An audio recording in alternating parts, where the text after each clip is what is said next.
a very difficult day for us. Give Creighton a lot of credit. They put us in a lot of difficult situations out there with their ability to space the floor.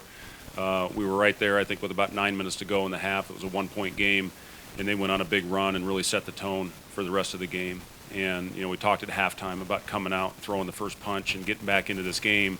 And I thought we came down and took way too many quick shots. This is a game where you have to play discipline for 40 minutes. We did the opposite of that when we came out in the beginning of the second half. And give Creighton credit.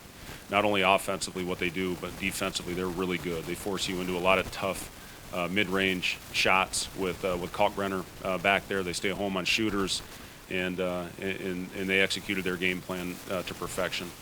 As I told our guys in the locker room, this is our first time now being on the other end of this thing. And, what are we going to do to bounce back? Big part of this business at any level is responding to big emotional wins and responding to tough losses like we had today when we got it handed to us. We've got a very important 2 days in front of us getting ready for our first road game and first opportunity in league. And we're going to get a game plan put in. We're going to learn from this one, and then we're going to put it behind us and hopefully bounce back with great effort for these two Big Ten games that we've got coming up. But, I still love these guys. Got a big opportunity in front of us, and we're going to bounce back and compete. It's the makeup of our guys. I know who they are, and they're going to be here ready to go and ready to learn and get better at 9 o'clock tomorrow morning.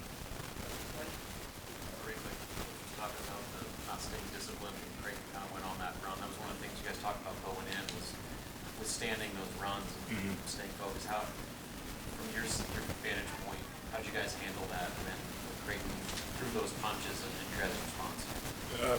You try and respond. They just did a great job playing the way they like to play. I think we did a kind of poor job and trying to make them do things they are uncomfortable with. They were very comfortable out there, and that's on us. They did a good job with us forcing us into tough shots that we're uncomfortable with. And if they go on runs, then you try and respond, try and get a stop. But especially the last 9 minutes of the first half, that was just very tough for us to do, and we should have been more disciplined with that. And gonna watch the film and see where we can improve. What was Kalkbrenner able to do to make things hard down low, particularly when you were on offense?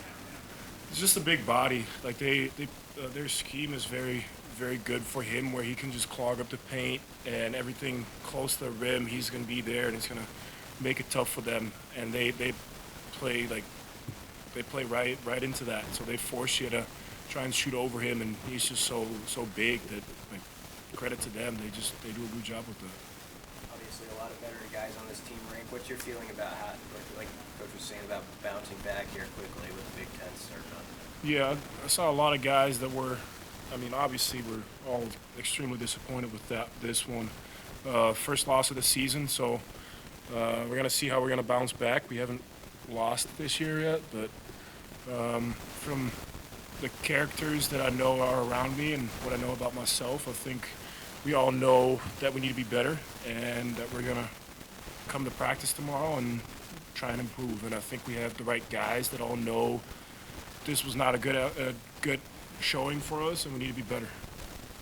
What do you tell the guys as a veteran, after your first loss? Just on to the next one, I guess. This was a big one, so definitely soaking it in and making sure that we remember this feeling. But at the end of the day, we're playing again on Wednesday, and you can't stay in this feeling for too long. So soak it in, remember it, let it motivate you, but we got to move to the next one. Any questions for Rienk? Rienk, I'll ask you questions. Fred, you had talked about being the edge back defensively, minus 11 on the boards, what they wanted offensively. What was the issue there compared to the previous game to this one? And what did you see out there? Yeah, I didn't think our rotations were very good, obviously. And again, with having to be at the level, and it's kind of, it is how we play pick and rolls. You're forced to have a low man protecting the rim on their rolls, which they're very good, and they're forceful rim rolling. And then you got one guy trying to protect two, and I didn't think we were very crisp getting out of that rover spot to that first rotation. And then once we did force the second pass, we just weren't there with enough force. And with this team, you have to have good spirited contests all game long, and I didn't think we did that. Even on some of their misses in the second half, they were open. So, again, it's an opportunity to learn from this. And again, listen, not many teams are going to put you in the type of situation that Creighton does with all their shooting spread out around the floor. And they are extremely difficult to guard, and they put you in a really tough situation. Give them credit for that. But, I just thought our rotations, our hands, all those things weren't where they needed to be. It seemed like every 50-50 play went their way as well tonight. And again, we're gonna get better. We're gonna get better from this one and bounce back with a good effort on Wednesday. Shooting 2 for 22 from 3. Was it just a cold night, or what would you? Yeah, that's not very good, Wilson. That's not very good. And listen, when you do that against a team like this, obviously it's going to get ugly. And I'll be interested to see what we were at the rim. I thought we had some good ones at the rim. We also forced some at the rim, but it was not a very good night for us with the ball going in the basket. But again, it's a lot of that has to do with them, with their personnel, and they made it very difficult on us today.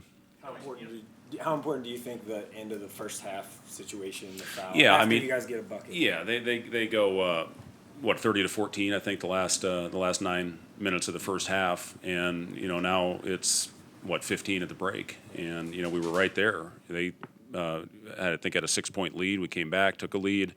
Was right where we needed to be, and then they threw the final haymaker at us at the end of the first half. Still had an opportunity, and then again, those first 5 minutes of the second half are so important to come out, whether you're up, putting your foot on their neck and extending it, or trying to find a way to climb back into the game. And they were the ones that controlled the first 5 minutes. And again, a lot of that was, we talked about they hit a couple shots. We got to come down and execute and move the ball. We just had rush shot after rush shot in those first 5 minutes, and never recovered from it.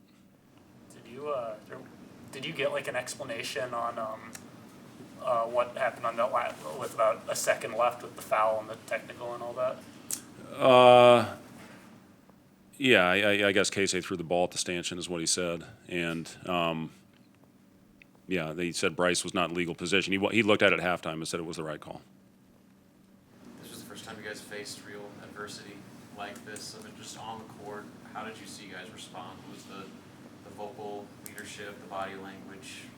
How was that in your? Yeah, I mean, the huddles were still spirited. I mean, that's the one thing. When we went over there, we talked about continuing to go out and compete, and I thought those guys at the end, I was proud of Eli for going out there and, getting some good quality minutes. As I talked to him about, every possession he plays matters, and he gives him an opportunity to show what he can do and lead to, potentially more time.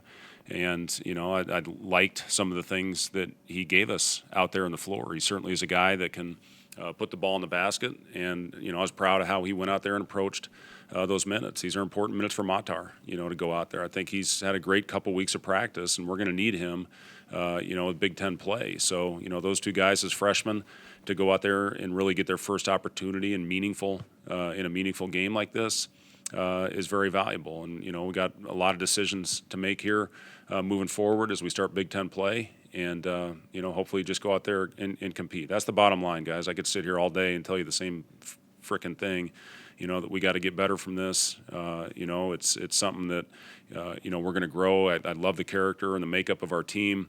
We got veteran guys. We got an old team. And we're going to bounce back. And we're going to compete on Wednesday and hopefully get back in the winning column. Anything in particular that Creighton does defensively that impresses you? Yeah, they do a lot of things, and when you got size back there and you got rim protection, it's a scheme that works very well. They drop the big and really try to bait you into taking those mid-range shots, which when you look at analytics and statistics, that's where you want to force the other team to play and the other team to shoot. And that's the personnel that they have. They can stay home on shooters and drop the big and try to force you into those mid-range shots. So it's a team that I think has done a really good job They chase well. They chase you into the big guy. If you do get it on the curl, then you're forced to go up over the big. And, we talked about the late drop-off pass against them, and we didn't make very many of them tonight. When we did, we missed the shot. So, they, again, credit, Coach Mack and what he's doing with his schemes, not only offensively, everybody knows what they can do and the firepower on the offensive end, but they're a damn good defensive team. Thanks, guys.